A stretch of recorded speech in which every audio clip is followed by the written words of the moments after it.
Depois dessa meditação foi que Li, ainda no esforço, pôde dizer a Shan: peço transmitir ao seu senhor que agradeço a liberdade que me oferece. Sinto-me bem aqui e nada me falta. Só desejo ter sempre a companhia de minha amiga. Tomou novamente as mãos da muda e ficou com elas apertadas às suas. Shan levantou-se do banquinho com dificuldade e veio prostrar-se bem junto à senhora, colocando no seu ombro a sua mão grande e rugosa. Ela estremeceu ao contato, mas não fez menção de retirá-las. Shan curvou a cabeça que, semelhante à da muda, estava toda alva. Li olhou para a muda e para Shan, seus antigos servos, e sentiu, no seu coração, uma grande e sincera gratidão pelo conforto e pelo afeto que aqueles dois simples e rudes criados lhe testemunhavam. Shan, creia que sou feliz aqui, não necessito mais de liberdade, tenho tudo quanto desejo e, se vier a precisar de qualquer coisa, fique certo que lhe mandarei pedir. Nesse momento, o aposento estava todo iluminado pela lua, que pairava bem defronte à janela. A muda se levantou e fez com que Li se levantasse também, depois, tomando o braço dela, encaminhou-se para a porta. A senhora seguiu sem relutância e os dois criados, admirados, deixaram que ela fizesse o que desejava. De braços com Li transpôs a porta seguindo pelo escuro corredor. Shan tomou a luz e as acompanhou silencioso. Devagar, começaram a subir a velha escada. Li deixou que ela guiasse.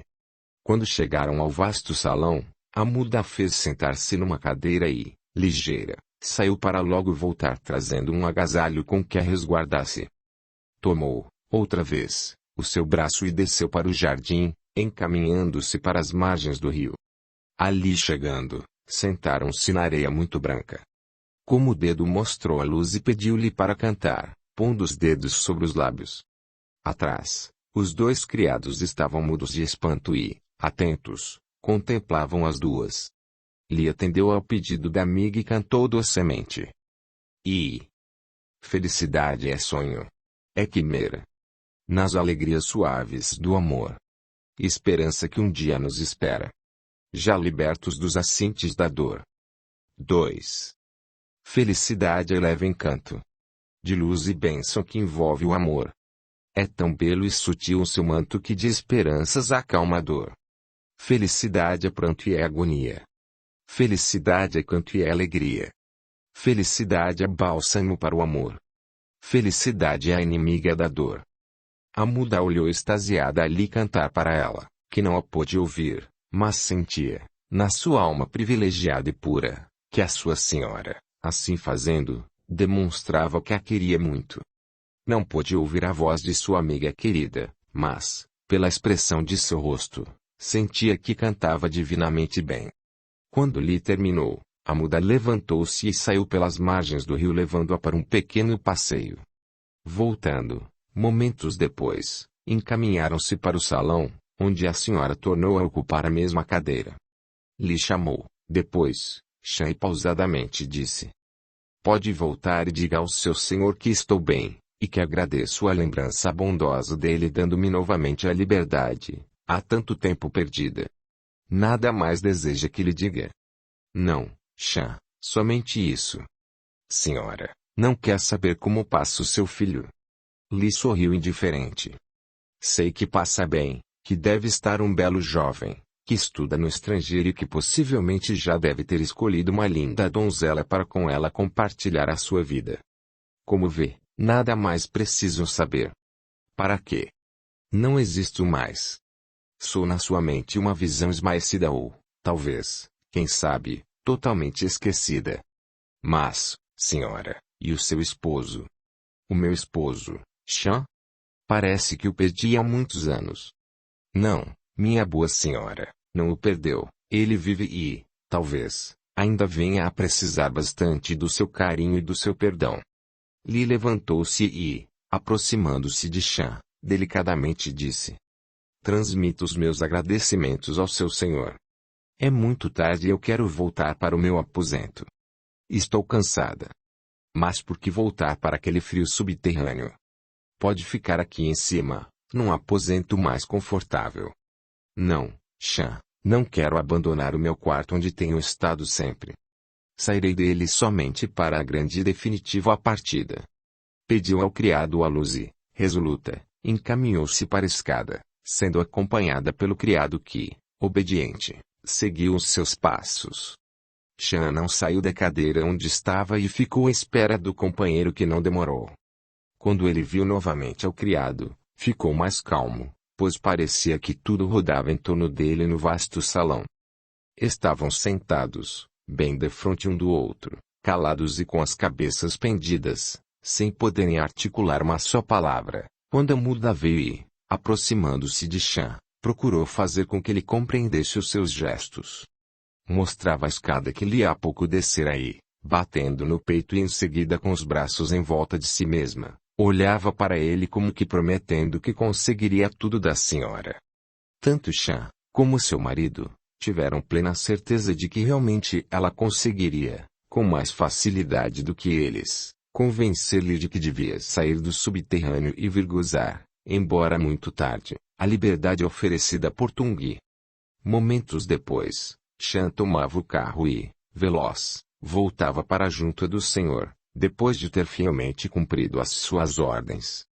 Com o despontar da aurora, ele transpôs o portão da residência de Tung. Vinha exausto, mas notou que a janela do aposento estava aberta, compreendendo que ele o esperava, naturalmente, muito ansioso. Assim que desvencilhou o animado pesado carro e deu-lhe alimento necessário, encaminhou-se para transmitir ao seu senhor todo o ocorrido. Abriu com cuidado a porta e viu Tung sentado, cabisbaixo, na sua cadeira junto à janela toda aberta. Não demonstrou sinal de que tinha visto Chan chegar. Foi preciso que o velho criado se aproximasse bem junto dele para que, então, devagar, Tung erguesse os olhos para depois, com sofreguidão, o interrogar.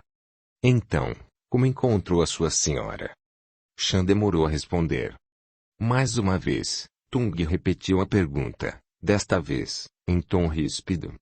Não ouviu o que perguntei? Sim, respondeu ele.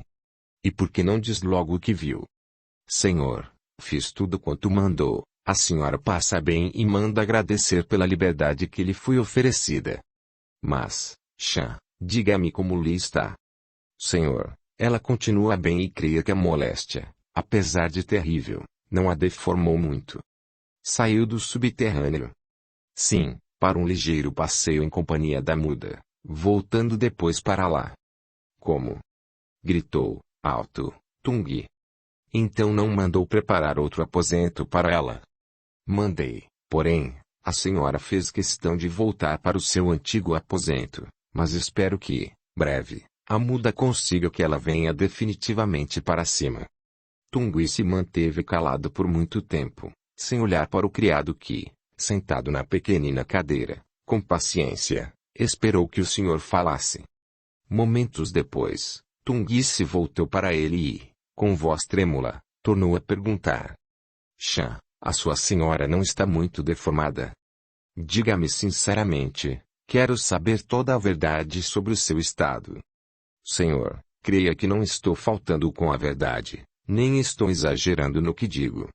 A senhora está tão bonita como quando daqui saiu, só mesmo com muita atenção é que se pode ver que ela é doente. Mas, Chan, não é possível que depois de tantos anos lhe não esteja completamente deformada. Não quer me contar a verdade para me poupar mais sofrimentos. Compreendo isso, meu bom Chan. Não. Não estou faltando com a verdade. A senhora está bonita e só nas mãos mirradas e nos dedos curvos é que se pode ver que ela é doente. Meu senhor, por que não nos mudamos para lá? Com um pouco de paciência e de carinho, tenho certeza que a senhora o perdoará e, assim, poderíamos todos viver com mais liberdade, cercados de mais afeto, enfim, com mais alegria aguardaríamos tranquilamente nosso fim. Não, Chan, já lhe disse, mais de uma vez, que daqui não sairei. Não quero ver-lhe, assim como não desejo que ela me veja. Nesta casa esperarei a morte que, talvez, não tarde muito. O dedicado criado não disse mais uma só palavra e, silencioso, deixou o aposento de Tung. 10. Nos sombrios caminhos da ingratidão. Enquanto em Cantão se passavam todos os fatos descritos, Qiang, Nai, Tieng e principalmente Mei Ling, em Paris, esperavam ansiosos a resposta de Tung. Porém, os dias iam se passando e a carta tão desejada não chegava. Todos os dias, Qiang ia à casa de Mei Ling, que o esperava no jardim junto ao portão e, antes mesmo de qualquer pergunta, o interrogava aflita. Chegaram notícias de Tung? Qiang então respondia. Não, Mei Ling, até agora nada. Não sei explicar o que se passa com meu pai. Não sei. Ao entrar, Tieng e Nai faziam as mesmas perguntas. Depois, reunidos na grande e confortável sala, ficavam entregues as mais desconcertantes dúvidas. Mei Ling dizia. Tenho certeza de que Tung está seriamente doente, pois do contrário não deixaria de nos dar notícias. Principalmente a última carta, ele responderia. E se Tung, assim como aconteceu com Li, tivesse morrido repentinamente? Interrogou Nai. Um brusco arrepio percorreu todo o corpo de Qiang, uma palidez repentina cobriu o seu rosto de traços másculos e, no seu olhar arrogante, uma nuvem de dúvida perpassou ligeira. Mei Ling notou tudo isso e, pegando com afeto as suas mãos, disse com meiguice. Não, Tung não morreu, só pode estar doente, precisando muito de nós. Qiang deve ir imediatamente a Cantão para ver o que se passa e trazê-lo para junto de nós. Seus pais concordaram com a jovem e foram unânimes em pedir a Qiang para que fizesse esse pequeno sacrifício por seu pai. Ele, de cabeça baixa, não disse uma só palavra e, no seu cérebro exaltado, cruzavam as mais atrozes conjecturas. Foi preciso um esforço sobre-humano para que ele controlasse os seus nervos e mantivesse uma calma aparente. Demonstrando real interesse pelo pedido de Mei Ling, prometeu pensar mais demoradamente antes de tomar qualquer resolução. A mocinha, entretanto, insistiu. Qiang, e preciso urgentemente ter notícias de Tung, não podemos abandoná-lo assim, você tem de ir imediatamente à China.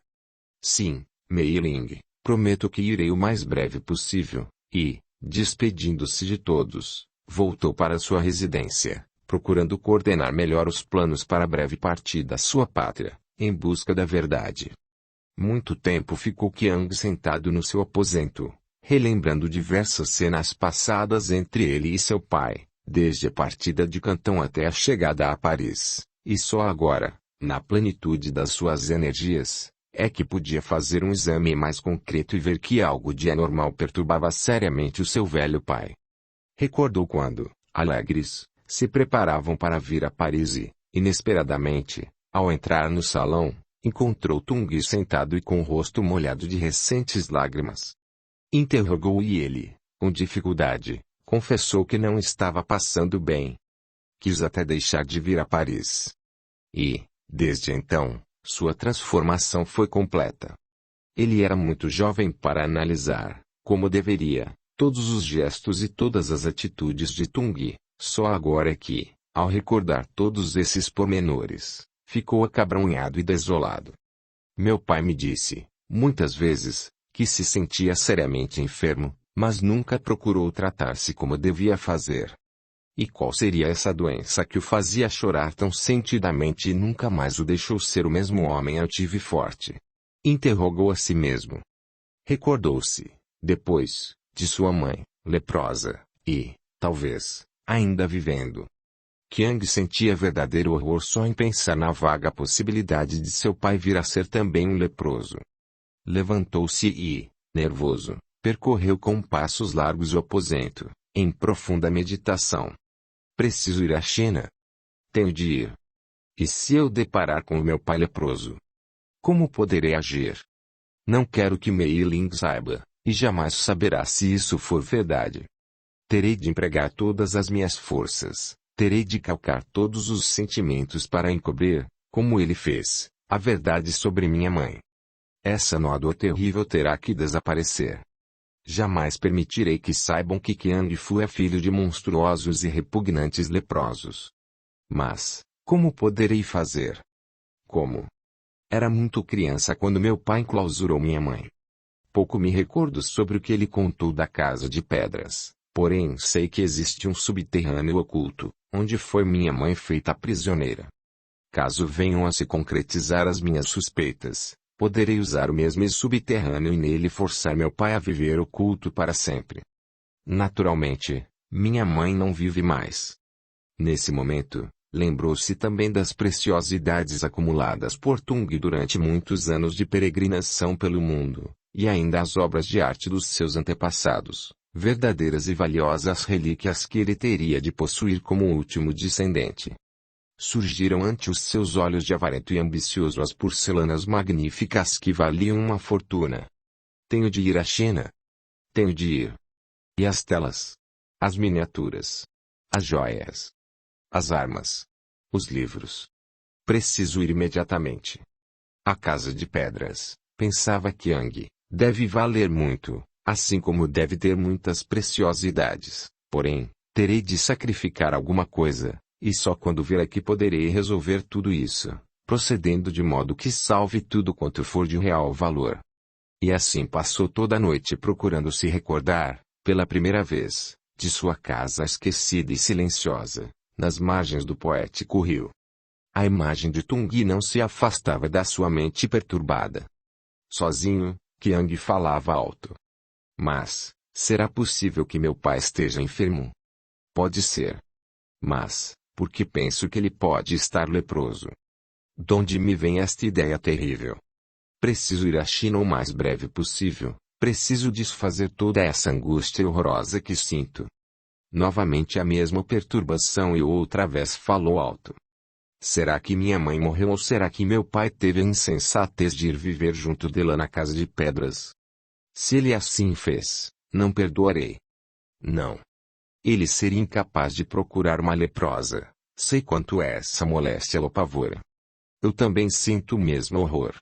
Já são passados tantos anos e, ainda agora, só em recordar que minha mãe foi uma leprosa, sinto o sangue deixar de circular normalmente nas minhas veias. Não posso conceber nem sequer ver, ao longe, um leproso. O seu aspecto causa-me um asco que não sei explicar. Tenho por essa moléstia um verdadeiro pavor. Acho que todos os seres atingidos por essa doença nefasta e incurável, deviam ser imediatamente eliminados, evitando assim o contágio terrível e a possibilidade de poderem perturbar, com os seus aspectos monstruosos, com as suas chagas putrefatas, os não atacados. Não posso nem mesmo pensar em ver, perto de mim, um desses doentes miseráveis. Seria para mim a maior desgraça, caso viessem a saber que sou filho de uma desgraçada leprosa. Qiang não conseguiu dormir, muito cedo se levantou e saiu. Não procurou um carro para levá-lo ao instituto, como costumava fazer. Preferiu fazer todo o percurso a pé, pois a manhã estava linda e fresca. As árvores que enfeitavam algumas ruas, por onde o jovem passava, estavam maravilhosamente verdes, pois era a plena primavera. Quando defrontou com o instituto, resolveu não assistir às aulas e continuar o passeio. Devagar, seguiu até uma grande praça onde sentou-se em um banco e ficou outra vez entregue às suas meditações, sem forças para interrompê-las. A praça possuía frondosas árvores e inúmeros canteiros, que nessa época do ano estavam todos floridos. Chegava até Qiang o sutil perfume das flores entreabertas. Tudo nessa manhã era belo. O céu, muito claro, era premindo de um soberbo dia. Bandos ruidosos de crianças chegavam para gozarem de esplêndido recanto. Qiang, alheio a tudo em seu redor, só pensava na próxima viagem. Sentia já uma saudade infinda de Meiling, preocupado em passar sozinho os longos e enfadonhos dias de travessia. Mas tenho de ir. Preciso ir. Pensava, decidido. Tendo providenciado rapidamente tudo, dias depois Qiang deixou Paris, rumo à China. Combinou com Nai Tiang que, assim que chegasse, trataria logo de convencer Tung a vir com ele para residir definitivamente na França. Os seus importantes negócios estavam entregues a sólidas companhias e as vastíssimas propriedades tinham velhos e interessados empregados à frente, que sabiam perfeitamente administrá-las, como vinham fazendo há longos anos. Mei Ling fez inúmeras recomendações a Qiang, assim como uma carta de que ele era portador, pedindo a Tungui que tudo deixasse e que viesse o mais breve possível para junto dos seus filhos. Foram dias intermináveis para o moço. Sozinho, ficava horas seguidas arquitetando os planos que teria de executar logo que chegasse. Como irei encontrar minha cidade? Guardo tão poucas recordações dela. Meditava. Não quis comunicar a Tungui e pediu a Qiang para também não avisá-lo. Queria lhe proporcionar uma surpresa. Chegaria sem que ninguém soubesse, subiria pelas margens do rio e iria surpreender seu pai. Queria ver como ele o receberia. E os criados, que o viram partir ainda tão jovem, com toda certeza não iriam reconhecer. Lembrou-se do velho Chan. Será que ainda vivia? Devia estar muito velhinho. Qiang saiu, uma tarde, para um ligeiro passeio pelo navio, pois era abrasador, nesse dia, o calor. Foi até o tombadilho, recostou-se numa pequena coluna e ficou olhando o mar.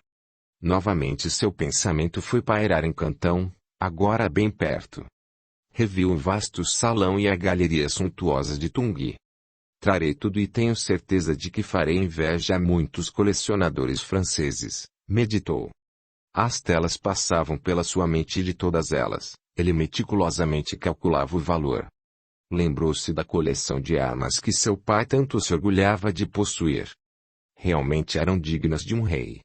Por último, pensou nos 2 grandes retratos enviados por ele, pintados na Itália e na França, imortalizando numa exuberância de tons magistrais, que só mesmo 2 gênios da pintura poderiam ter executado com tanta riqueza de expressão. Lembrou-se quando Tungui pediu para ele posar para essas 2 telas, que desejava levar para a China.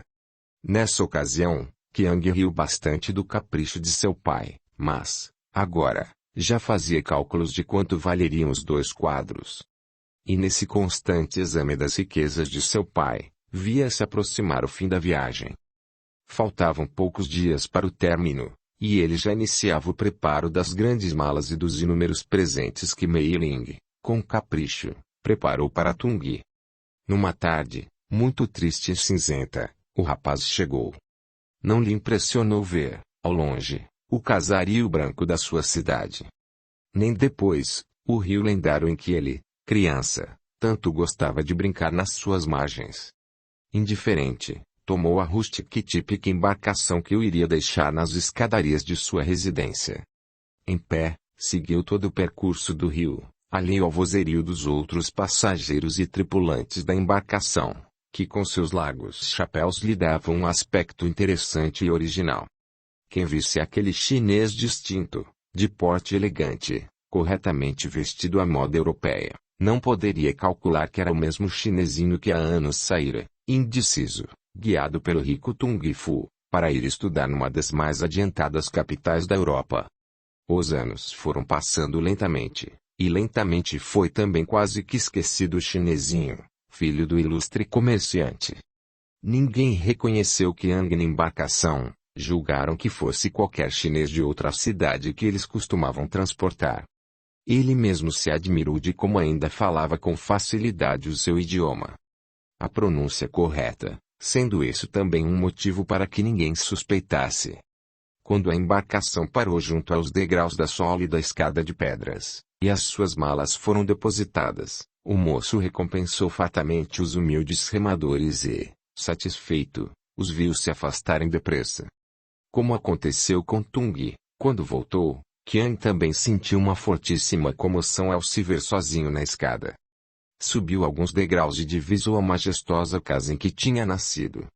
Subiu mais outros degraus e, comovido, reviu os mesmos lugares, onde, em criança, costumava vir com sua mãe fazer as casinhas que tanto gostava.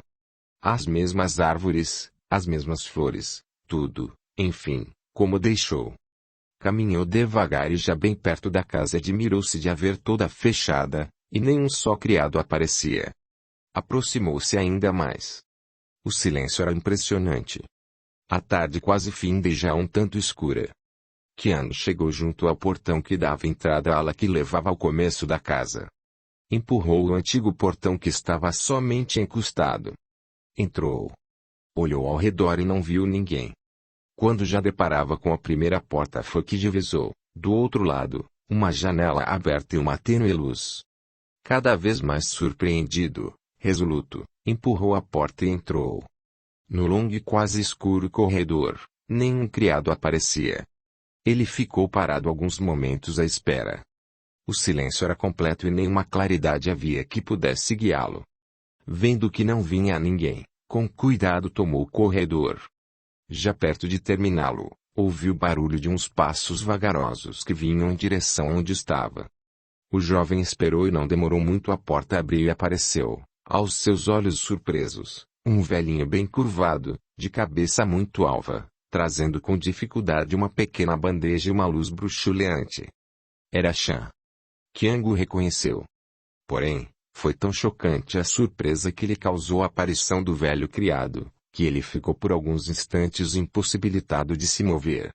Mas, passado o primeiro momento de emoção, seguiu os passos de Chan. Mantinha uma certa distância e com cuidado procurava não despertar a atenção do criado. Assim, viu quando ele empurrou outra porta e entrou num pequeno compartimento que representava a cozinha. Colocou a bandeja sobre uma pequenina mesa e depois, com visíveis sinais de cansaço, sentou-se junto à mesma. A luz colocada perto da bandeja inundava todo o compartimento de uma estranha claridade. Qiang, num vão da porta, fazia o exame alarmante. Confuso, dizia a si mesmo. Mas, o que se passa aqui? Onde estão os criados e por que esta escuridão horrível? Será que meu pai está viajando? Mas se assim fosse, não entregaria esta casa aos cuidados de um velho quase inválido como Chan. Preciso saber a verdade. E, decidido, empurrou a porta, entrando no aposento. Tomado de surpresa, Chan bruscamente se levantou, atemorizado. E ao ver, à sua frente, um desconhecido, deu um pequeno grito. Foi então que o moço, colocando a mão pesada sobre o seu ombro, disse: "Que é isso? Não me reconhece mais?" Chan, ouvindo aquela voz, foi tomado de um grande tremor que sacudiu o seu corpo curvado. Queria falar e não podia, sentindo que tudo rodava em torno dele. Porém, passado o primeiro abalo, tomou a luz e ergueu para poder ver se não estava sonhando. E surgiu positivo e real à sua frente, Qiang. Assim mesmo não pôde falar, pois foi muito profundo o abalo que recebeu. Sentou-se novamente e ficou pensativo. Qiang olhou ao redor à procura de uma cadeira, trouxe-a para junto dele e sentou-se também. Chan, por que não fala? Onde está meu pai? Vim lhe fazer uma surpresa. Por acaso está viajando? Chan não respondeu. Qiang insistiu. Porque vejo minha casa tão abandonada, sem os criados e às escuras. Vamos, Chan, digo que se passa imediatamente, e fez menção de se levantar, o que Chan, alarmado, tentou impedir. Sente-se, Qiang, e tudo explicarei. Qiang, embora impaciente, tornou a sentar-se para ouvir, voltando rápido ao diálogo. Meu pai está aqui? Sim. Então quero vê-lo já. Espere, Qiang, espere. Mas, por que esperar, se estou ansioso por vê-lo? Vou avisá-lo para que não fique, como eu fiquei, tão surpreendido. Qiang riu alto e, batendo na mesa com os dedos, tornou a dizer. Estou ansioso para vê-lo, não é necessário avisá-lo, Chan, meu pai não ficará assim, como diz, tão alarmado. E, sem que o criado pudesse impedi-lo, ligeiro saiu pelo corredor que o levaria aos aposentos de Tung. Chan, quase correndo, seguiu em seu encalço. O rapaz caminhava apressado, e quando deparou com a porta empurrou-a e entrou no salão, que era, agora, o aposento de seu pai. O velho chinês entrou também como para defender seu querido senhor. Tung estava sentando na sua cadeira, perto da janela aberta.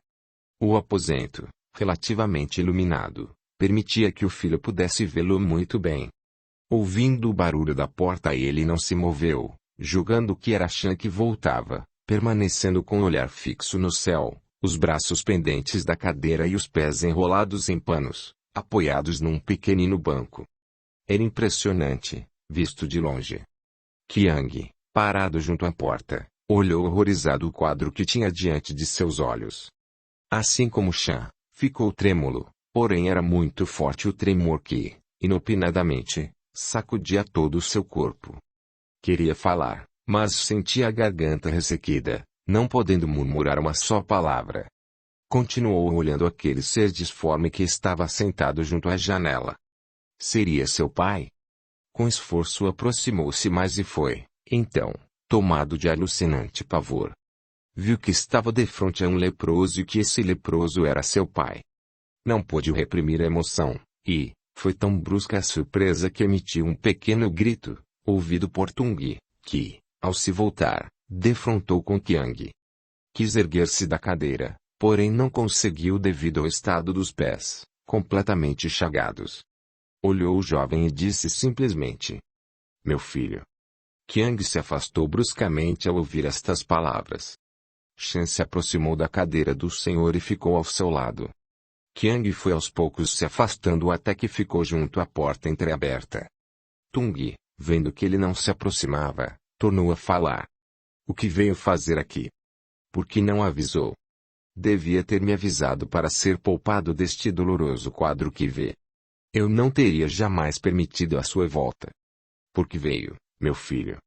Foi quando da porta, Qiang, cheio de ódio, e o rosto sulcado de rugas, gritou exasperado. Não pronuncia nunca mais estas palavras. Meu filho. Não quero ouvir. Não quero. Tung curvou a cabeça e chorou baixinho. Shan, também chorando, procurou seu banquinho e sentou-se junto ao senhor, tomando-lhe as mãos mutiladas. Qiang, impassível, olhou os dois. Examinou, minuciosamente, todo o aposento, e satisfeito viu que ele estava todo desguarnecido, só tendo os dois retratos dele, um junto ao outro, perto da cadeira de Tung. Teve um gesto de contrariedade, pois não queria que aqueles quadros ali estivessem. Eram telas valiosíssimas e desejava levá-las a Paris. Onde estavam as outras telas e tudo que seu pai possuía? Alarmado com a perspectiva de que seu pai pudesse ter se desfeito de seus bens, Qiang resolveu sair, levando o criado para que lhe desse as explicações que desejava. Sem se afastar da porta, chamou por ele. Shan, venha, preciso falar logo com você. Shan não demonstrou ouvir o chamado, pois continuava junto à cadeira. O moço tornou a chamá-lo e desta vez em tom ríspido. Tung, então, muito baixinho disse. Vá, meu bom amigo, e o atenda em tudo. Shan saiu devagar e Qiang o acompanhou, voltando para a cozinha de onde tinham saído minutos antes. Sentados, foi o rapaz quem primeiro falou. Shan, desde quando meu pai está doente? Creio que desde que voltou. O que fez de tudo quanto guarnecia esta casa? Quero saber. Guardou cuidadosamente. Mas guardou tudo ou se desfez de alguma coisa? Guardou tudo. Vendo que o velho criado não dizia nada além das perguntas que formulava, Qiang viu que era inútil perguntar mais.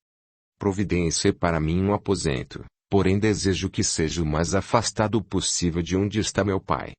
Shan olhou fortemente para Qiang, sentado perto dele, e sem pronunciar uma só palavra levantou-se e saiu.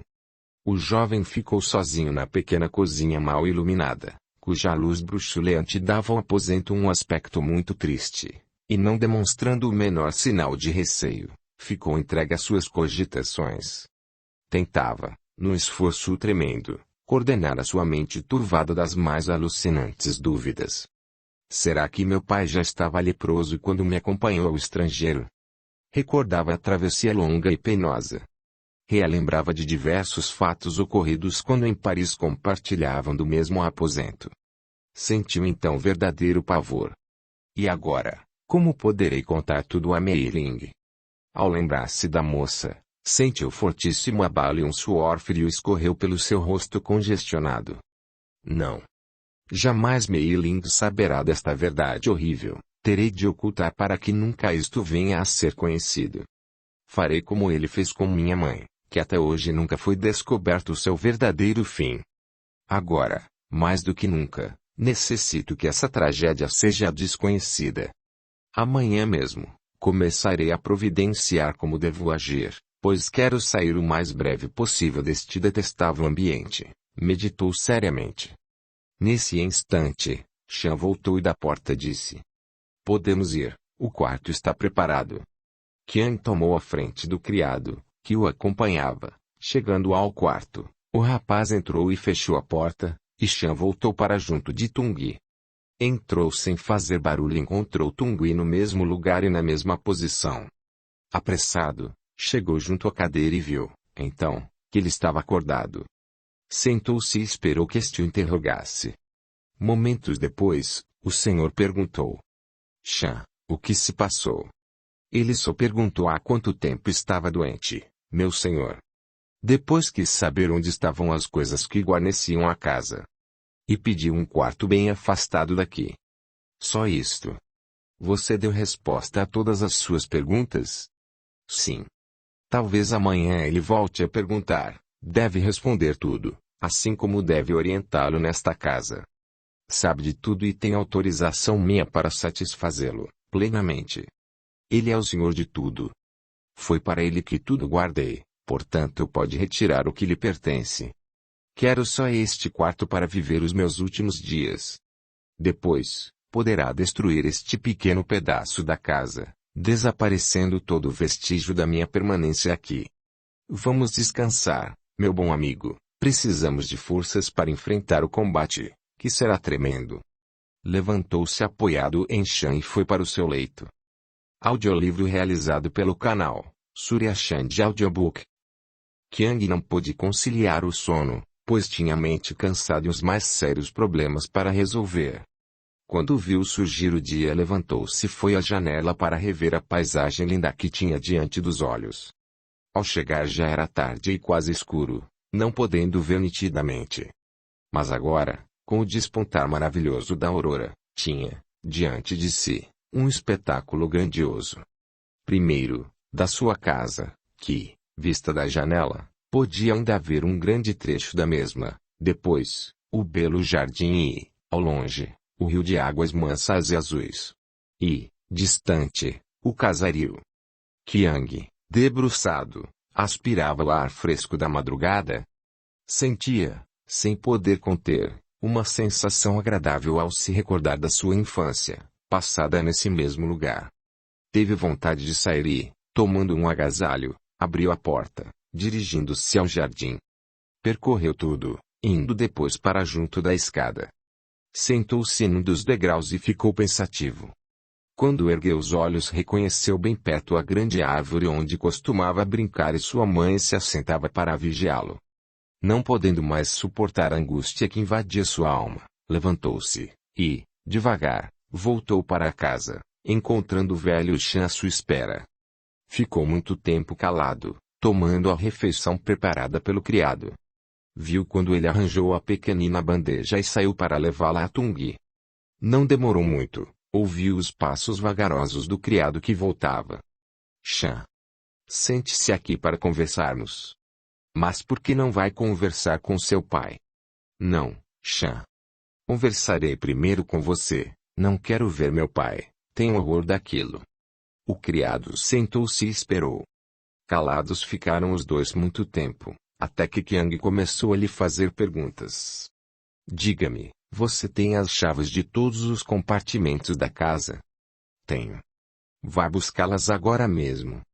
O velho criado prontamente atendeu à ordem e foi à procura das chaves, entregando-as depois. São de todos os aposentos? Sim, de todas as gavetas e de todos os móveis. Bem, irei agora mesmo ver o que desejo.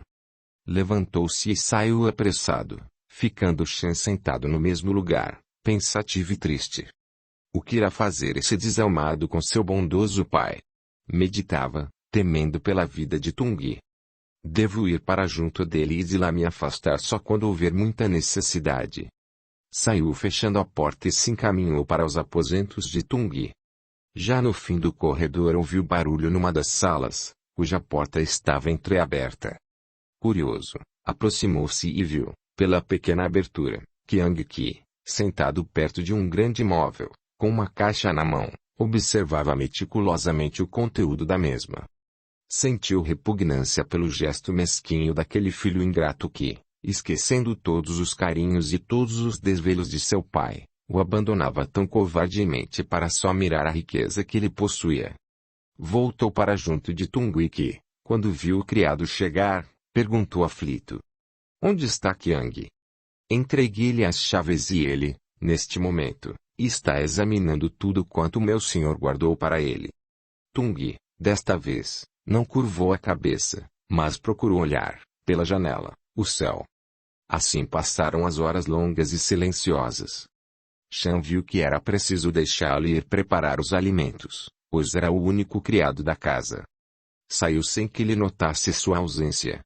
Ao passar novamente pelo corredor, viu que o jovem ainda continuava com seu exame. Tendo recebido as chaves, Qiang, ansioso, quis ver logo tudo, no afã de averiguar se realmente seu pai não se desfizera de nada. Aliviado, respirou, ao entrar na primeira sala, onde seu pai tinha colocado todas as telas que faziam parte da galeria. Examinou uma por uma, notando que, efetivamente, estavam todas, só faltando os 2 últimos retratos dele. Contrariou-se, mas disse consigo mesmo: "Providenciarei a retirada desses quadros, pois quero que eles façam parte desta galeria que tenciono ampliar mais ainda." Em seguida, foi para uma sala menor, onde encontrou 3 grandes armários. Experimentou diversas chaves até que conseguiu abri-los, deparando, contente, com as preciosíssimas porcelanas, pertencentes a diversas gerações da família Fu. Com cuidados especiais, foi retirando algumas e abriu a janela para poder ver melhor. Ficou extasiado com um valiosíssimo vaso de finíssima e transparente porcelana, pintado à mão por um pintor que havia ornamentado as porcelanas pertencentes aos antigos imperadores da China. Com o vaso na mão, ficou muito tempo calculando como iria causar admiração, em Paris, essa preciosidade. Cautelosamente, voltou a colocar no mesmo lugar o rico vaso, continuando depois a examinar outras porcelanas, constatando que todas eram de inestimável valor. Era uma fortuna que Tungui possuía só com essas peças tão avaramente guardadas. Em seguida, abriu outro móvel antigo e deparou com a famosa coleção de armas, muito bem acondicionadas, testemunhando, assim, o zelo que Tungui tinha por elas, adquiridas nas suas longas viagens, e por preços fabulosos. Só faltava o pequenino punhal que ele conservava em seu poder. Qiang meticulosamente examinou as armas com um pequenino catálogo e constatou logo o desaparecimento da minúscula arma. Pôde saber, entretanto, que fora adquirida em Pequim, num bairro afastado e que era uma arma perigosa. Por que será que meu pai tirou esse punhal? Não devia ter desfalcado a coleção. Falou consigo mesmo. A seguir, dirigiu-se a outro salão, após fechar, com cuidado, a porta. Numa grande sala, Qiang encontrou todos os móveis que guarneciam a rica residência, com exceção da antiga cadeira em que Tungui se sentava junto à janela. Ao abrir uma das gavetas de um dos móveis, que ele reconheceu ser do aposento do seu pai, teve a maior surpresa ao encontrar um cofre riquíssimo, incrustado de madrepérolas e ouro. Abrindo, viu diante dos seus olhos de avarento, todas as joias da família Fu, e junto um pequenino cartão onde ele reconheceu a letra de seu pai. Para Mei Lingpei esta recordação de Tungui Fu era o último presente que lhe ofertava aquela que viria, brevemente, ser a senhora Qiang Fu, por quem ele tinha verdadeiro afeto e admiração. Satisfeito buscou Qiang quando terminou o exame, não só das preciosidades artísticas, como da certeza de todos os negócios de seu pai, desde o fabrico de seda e grandes negócios de importação, até as imensas propriedades que ele possuía em diversos lugares da vastíssima China. Teve plena certeza de que a fortuna que ia possuir era fabulosa. Bem, agora só falta resolver como devo fazer para que seja desconhecida esta terrível tragédia, que é a doença de meu pai. Não quero ninguém venha a saber dessa mancha que paira sobre mim. Mas como poderei fazer? Como? Sei que muito distante daqui meu pai possui uma casa muito antiga, feita de pedras, para onde o levou minha mãe. Poderei levá-lo para lá e deixá-lo no mesmo subterrâneo em que ela estava. Deve ser um lugar bem oculto e bom, pois, do contrário, meu pai não teria escolhido para ocultar, naquela época, como eu desejo agora fazer, a mesma nódoa que o atemorizava. Estou decidido, levá-lo-ei para lá, imediatamente, com Chan, que poderá servi-lo. E assim fazendo, pouparei também esta casa, que é de grande valor. Está resolvido. Ele irá para o mesmo subterrâneo. Não quero ficar neste lugar muitos dias e nem que saibam da minha estadia aqui. Preciso ver logo Chan, meditou. Fechou a porta e guardou as chaves com cuidado. Em seguida, saiu à procura do velho criado, indo encontrá-lo, já à sua espera, com a refeição pronta. Depois de ter comido com muito apetite a gostosa refeição preparada pelo velho criado, que era também ótimo cozinheiro, o moço decidiu conversar seriamente com ele. Quando terminou todo o trabalho e Qiang viu que ele estava desocupado, amigavelmente o chamou. Chan, preciso com urgência conversar com você, venha para perto de mim. O velho chinês obedeceu. Sente-se aqui, Chan. Quando saí de Paris para vir até aqui, foi para levar meu pai. Infelizmente, o encontrei nesse lamentável estado. Não posso compreender como ele teve a coragem de me ocultar, por tanto tempo, essa terrível verdade. Teria sido melhor que eu soubesse, antes, de tudo, pois assim seria poupado desta longa viagem, bem como teria também providenciado para ocultar para sempre essa tragédia que me atingiu. Igual ao meu pai, tenho verdadeiro pavor dessa moléstia, e portanto, ele irá também compreender a minha resolução. Estou muito moço e não posso deixar de temer que venham a saber que meu pai é um leproso, asqueroso e horripilante. Tenho de fazer com que essa nódoa terrível seja para sempre extinta. Mas, o que pretende fazer com o seu bondoso pai? Indagou Chan. Pretendo tirá-lo desta casa e levá-lo para a Casa de Pedras, que você deve conhecer perfeitamente lá. Então, deixá-lo no antigo subterrâneo, onde ele poderá viver isolado. Mas por que retirá-lo desta casa, onde ele tem vivido sempre e até agora não foi descoberto?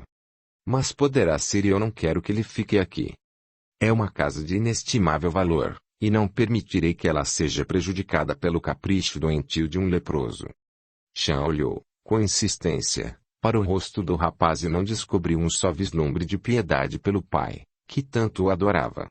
Abaixou a cabeça branca e ficou silencioso. Diga-me, Chan, conhece bem a Casa de Pedras? Conheço. Ainda moram lá os antigos servidores? Ainda. Pois bem, está resolvido. Meu pai será, o mais breve possível, transportado para lá e poderá fazer companhia a ele. O velho chinês tornou a levantar a cabeça e com voz compassada respondeu. Não é preciso dizer-me, que eu o acompanharei, pois fico certo de que jamais o deixarei, como tenho feito até agora. Junto dele ficarei até morrer. Qiang fingiu não compreender as palavras do criado. Levarei tudo para a França. Deixarei preparado de modo que, quando lá chegar, possa providenciar, por intermédio dos correspondentes de meu pai, a remessa do que pedir. Quero que vá logo avisar meu pai, para depois eu ir rapidamente falar com ele. Iremos, breve, levá-lo. Não quero que fique por mais tempo nesta casa que é minha. Chan, num último esforço, ainda tentou convencer Qiang, dizendo. Seu pai sempre me disse que esta casa seria o seu último reduto, que daqui não sairia jamais. Por isso providenciou tudo de modo que pudesse, logo que lhe desaparecesse, ser enviado, o mais breve possível, para a França o que lhe pertencia, mas sair daqui ele não sairia. Como não sairia se eu quero?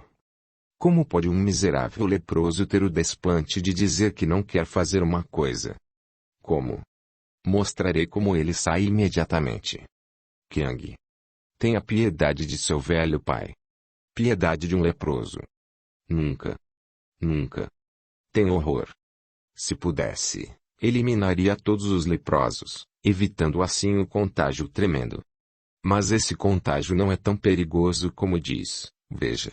Trato de seu pai, convivo diariamente com ele e nada tenho. Tem certeza disso? Poderá subitamente ser atingido, meu velho Chan. Quero resolver logo tudo. Preciso sair depressa desta casa, do contrário ficarei louco. Vá, Chan, conversar com ele. Depois irei dizer o que resolvi. O criado deixou o jovem sozinho e devagar dirigiu seus aposentos de Tung. Ao chegar à porta, ficou parado, sem coragem de entrar. Como poderei dizer ao meu senhor tudo quanto ouvi de seu filho? Mas preciso dizer, é preferível que eu diga primeiro, pensa. Resoluto, abriu a porta e entrou. Aproximou-se, tomou pequenina cadeira e sentou-se bem juntinho do seu senhor. Quando ouviu Chan sentar-se ao seu lado, o senhor compreendeu que lhe vinha dizer algo terrível, tal a expressão do seu rosto bondoso. No olhar suave do velho criado notava-se estampada uma profunda tristeza. Tung, amigavelmente, pôs a mão sobre o seu ombro e perguntou. Vamos, diga-me logo o que tem a dizer. Chan continuou calado e Tung insistiu. Fale, Chan, estou calmo e sei que não é portador de boas notícias. O que foi que meu filho resolveu? Conte-me tudo. O criado olhou bem para Tung, e no seu boníssimo coração uma onda de compaixão invadiu toda a sua alma. Quis falar, porém, os soluços embargaram a sua voz. Foi preciso que o seu senhor, afetuosamente, tornasse a dizer-lhe. Chan, estou preparado para ouvir, não sofrerei tanto como você julga, sei que meu filho incumbiu de desagradável missão, entretanto, tem de me dizer tudo, por mais cruel que seja. Comece, Chan. O que ele quer? Quer que meu senhor saia desta casa.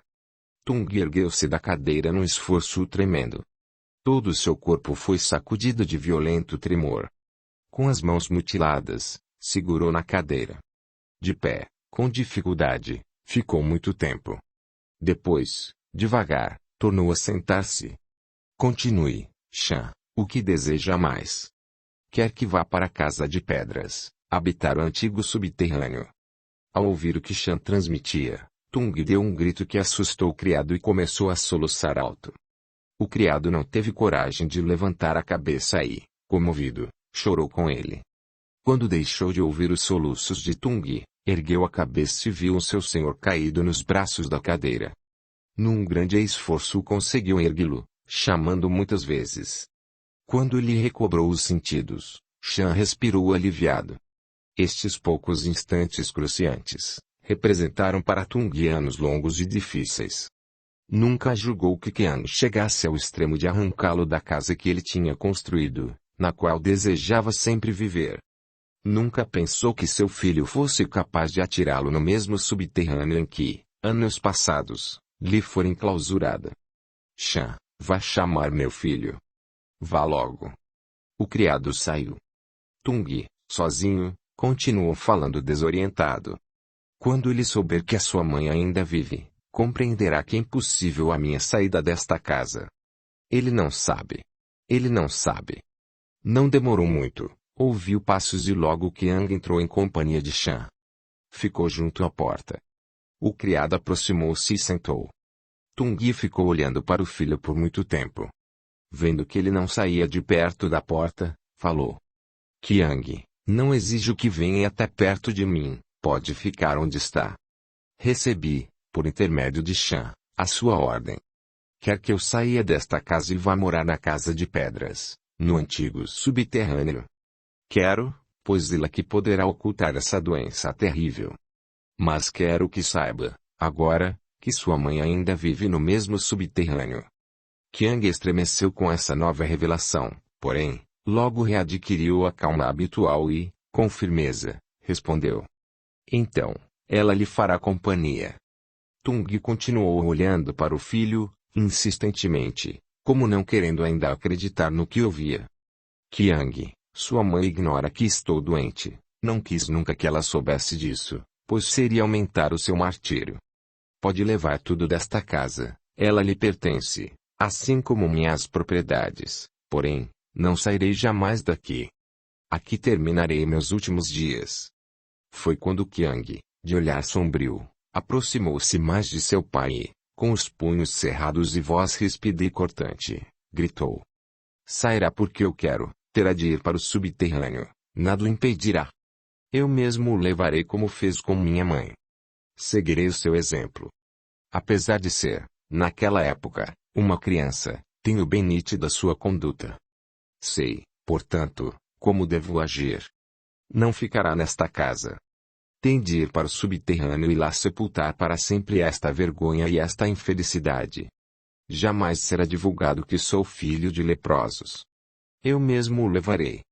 À proporção que Qiang ia proferindo essas palavras dolorosas, Tungui curvava a cabeça.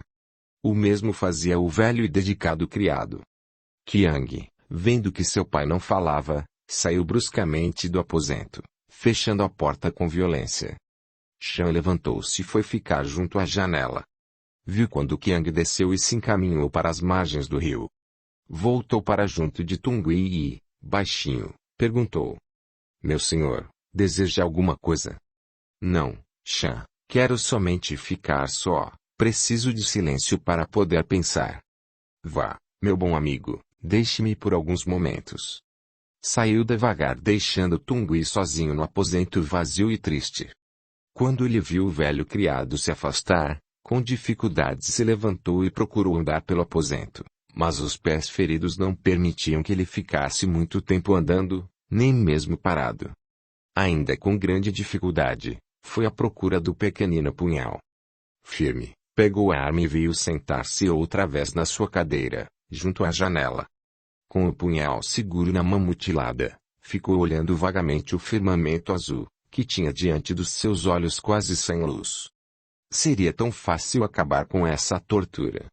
Tenho, ainda, algumas forças, que serão suficientes para finalizar rapidamente esta vida infeliz e dar paz e tranquilidade ao meu filho, pensou.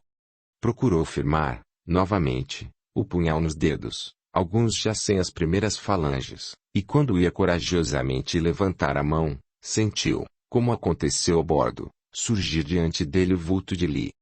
Abaixou rapidamente a mão e deixou cair o punhalzinho aos seus pés.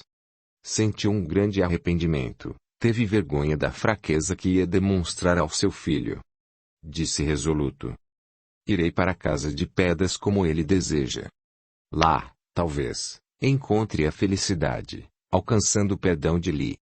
Sentiu que uma paz suave invadiu toda a sua alma. Pela primeira vez, depois que voltou de Paris, sentiu essa sensação. Foi preciso que Qiang voltasse com toda a crueldade para fazer com que ele tivesse a coragem para, destemido, ir reparar o seu grande pecado. Sentiu-se tão aliviado, que encostou a cabeça no alto do espaldar da cadeira e adormeceu tranquilo. Quando Shan voltou, surpreso encontrou Tung dormindo. Não acordou. Saiu devagar e foi para a cozinha, encontrando Qiang sentado à espera. Shan, quero que vá providenciar, com urgência, um carro para levarmos meu pai, amanhã à noite, para a casa de pedras. O criado, pela última vez, tentou pedir-lhe para que deixasse Tung viver sempre naquela casa, de que ele tanto gostava. Porém, o moço foi inflexível. Não peça nada, Shan, já resolvi e não voltarei atrás na minha decisão. Mas Qiang, reflita, será doloroso o meu senhor ir para aquele subterrâneo frio e triste, ele que está acostumado nesta casa, tenha piedade, Qiang, eu lhe peço. Não, Shan, ele também não teve piedade de minha mãe, quando ela adoeceu. Compreendeu que era preciso recalcar todos os sentimentos. Como quer, então, que eu não tome as mesmas providências que ele julgava necessárias? Sei que eles não sofreram muito, tal estado em que se encontram. Calculo como minha mãe deve estar depois de todos esses longos anos. Engana-se, Qiang, sua mãe continua bela como sempre foi. Ele sorri, irônico, ao ouvir as palavras de Shan. Entretanto, o velho criado não se perturba e torna a dizer: Qiang, a senhora está perfeita, para ela, a moléstia foi benigna, acredite, eu a vi recentemente. Quer ir lá, antes de partir, só para ver como estou dizendo a verdade? Qiang olhou o criado e, de rosto sombrio, rispidamente, respondeu: Não, Shan, não quero ver, basta ver meu pai. Ordeno que providência é tudo para a noite. Ficará com ele e o outro criado na casa de pedras. Fecharei definitivamente esta. Voltarei breve para a França e depois, com vagar, agirei melhor. Quando ele falecer é desnecessário me avisar, pois farei constar que o encontrei seriamente enfermo, falecendo logo depois. Fique, portanto, bem avisado. Darei ordens para que tenha, assim como o casal, uma importância certa para as despesas e incluindo na mesma a manutenção de meus pais. Quero que transmita a ele esta decisão que tomei, evitando desse modo outra aproximação desagradável. Chan não pronunciou mais uma palavra sequer, ficou olhando muito tempo para Qiang, sentado à sua frente. Apesar de ser inculto, era dotado de um coração boníssimo, não podendo compreender como aquele filho, criado com tanto carinho e desvelo, não tivesse um só lampejo de piedade para com seu pai bondoso e amigo. Ao mesmo tempo sentia por Tung uma compaixão imensa, e quase com satisfação esperava levá-lo para a casa de pedras, junto à senhora, e lá, então, todos poderiam viver tranquilos. Sempre foi seu desejo que o senhor fosse residir na casa de pedras, onde poderia desfrutar de mais liberdade, porém, ele jamais quis atender o seu pedido, e agora seria forçado a deixar, para sempre, esta casa. Pensando assim, saiu devagar para transmitir as ordens de Qiang. Ao entrar, viu que seu senhor ainda estava dormindo. Cautelosamente, chegou perto da cadeira, e, quando Tung abriu os olhos, sorriu e perguntou. Outras notícias, Chan? Sim. Pode então dizer, que estou pronto para ouvir. O criado continuou calado, sendo preciso que Tung o interrogasse novamente. Vamos, Chan, pode falar, estou calmo e resignado, tudo farei para não molestar meu filho. O que ele resolveu? Senhor, ele ordenou que eu avisasse que amanhã, à noite, teremos de nos mudar para a casa de pedras, onde pretende deixá-lo na minha companhia. Tung não demonstrou a menor mágoa ao ouvir as suas palavras. Calmamente disse. Pois bem, meu amigo, cumpra as ordens, estarei pronto para o seguir quando ele quiser. Arrume tudo quanto me pertence neste aposento, incluindo as 2 telas, que desejo que me acompanhem. O criado deixou Tung para ir providenciar tudo quanto o senhor necessitaria na casa de pedras. Entrando e saindo constantemente, o velho criado ia levando o que o senhor desejava e, por último, com grande dificuldade, retirou os 2 retratos de Qiang, levando para junto do que já estava pronto para seguir. Quando trazia o último retrato, inesperadamente, apareceu o rapaz que, ao ver as 2 telas preciosas, bruscamente perguntou a Chan. Diga-me quem autorizou que redrasse essas telas. Foi o senhor. Para quê? Para levá-las, pois deseja que elas o acompanhem sempre.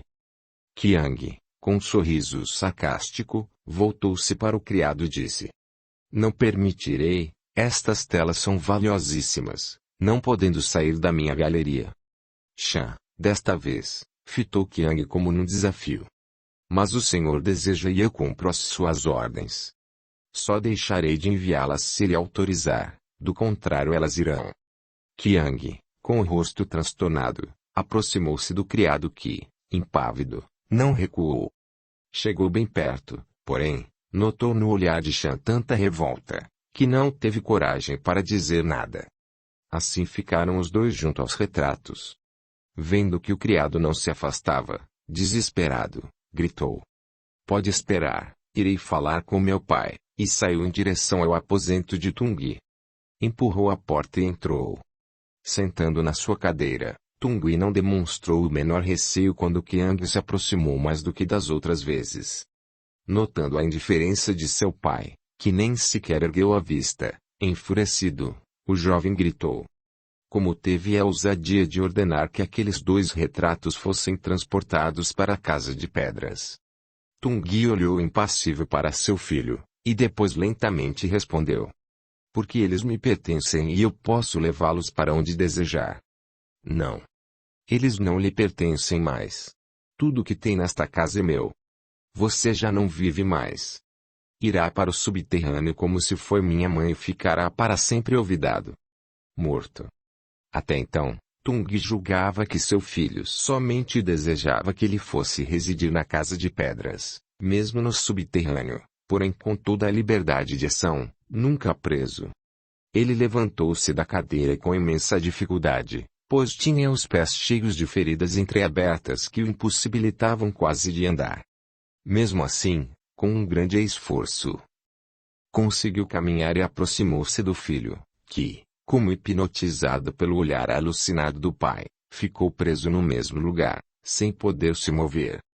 Tung vagarosamente chegou mais perto, ergueu a mão mutilada e, num gesto brusco, tentou bater no rosto do filho que adorava. Porém, nesse momento supremo, a porta se abriu e o velho Shan entrou ainda em tempo de compreender o que o senhor ia fazer e, assustado, gritou e correu. Meu senhor, não faça isso. Não faça. É o seu velho servidor que pede. Tung deixou cair a pobre mão e, soluçando, voltou, amparado pelo criado, para sua cadeira. Calados ficaram os três, Shan, junto do senhor, como amigos sincero e dedicado. Qiang, como petrificado, não saiu do lugar até que Tung, com voz trêmula, disse para Shan. Vá buscar os 2 retratos e coloque-os no mesmo lugar. Depois, voltou-se para o filho e disse. Pode retirar-se. Amanhã deixarei esta casa que lhe pertence e faça constar que morri. Qiang abaixou a cabeça e saiu. O dia seguinte, Tung passou quase que todo em companhia de Shan, ultimando as coisas que seriam levadas. Não perguntou pelo filho e, à noite, já estava preparado para seguir. Levava somente as roupas e insignificantes objetos para seu uso. De todas as relíquias preciosas, acumuladas há tantos anos, ele só levava o pequenino punhal, assim mesmo muito oculto. Quando a noite chegou, pela última vez, Tung se aproximou da janela e ficou olhando aquele recanto em que sempre viveu. Depois, andando devagar, voltou e parou perto dos 2 retratos. Na lembrança esmaecida do seu passado, não muito remoto, reviu, fitando aquelas 2 telas, os dias que passou com esse filho, que agora vinha, com todos os requintes de crueldade, arrancá-lo de sua casa para levá-lo e tirá-lo no subterrâneo frio e triste. Teve, nesse momento, verdadeiro horror do filho ingrato. Mas, passados alguns instantes, relembrou que ele também praticou o mesmo delito, e, portanto, era justo o seu castigo. Levantou a cabeça e, corajosamente, desafiou, impávido, o filho. Sentiu que o criado batia no seu ombro e, resoluto, disse. Estou pronto, podemos sair. Não quis o auxílio do criado e se encaminhou para o corredor, onde encontrou Qiang, que o esperava. Passou por ele sem demonstrar que o via. No portão, o carro esperava. A noite era clara e bela. Tung tomou assento e o filho também. Shan pegou as rédeas e fustigou os animais que, velozes, deixaram para trás a rica residência de Tung Fu. Durante o longo trajeto, Tung não pronunciou uma só palavra, o mesmo fazendo Qiang. Foram horas terríveis para aquele infeliz pai. Foram tão dolorosas que o deixaram sem poder raciocinar, parecia que o seu cérebro estava paralisado, não podia pensar. Sentia um desalento tão profundo, que estava alheio a tudo, como se as suas faculdades mentais tivessem recebido um choque violento. Tentou encostar a cabeça para ver se conseguia adormecer, mas foi vão o seu esforço. Aliviado ficou quando viu que se aproximavam da casa de pedras.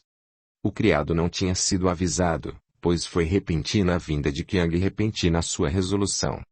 Ao defrontar a grande casa, Shan chicoteou ainda mais os animais, que foram parar ofegantes junto ao portão. Shan desceu e gritou pelo criado que demorava a ouvir o sinal. Pai e filho continuaram sentados no carro. Impaciente, ele tomou a dar o sinal, agora, com violência. Não demorou muito, a porta se abriu e Shan, retomando ao seu lugar, fez com que o carro entrasse no vasto parque. Surpreso, o criado aproximou-se e então viu que o senhor vinha também, acompanhado de um jovem que no momento não reconheceu.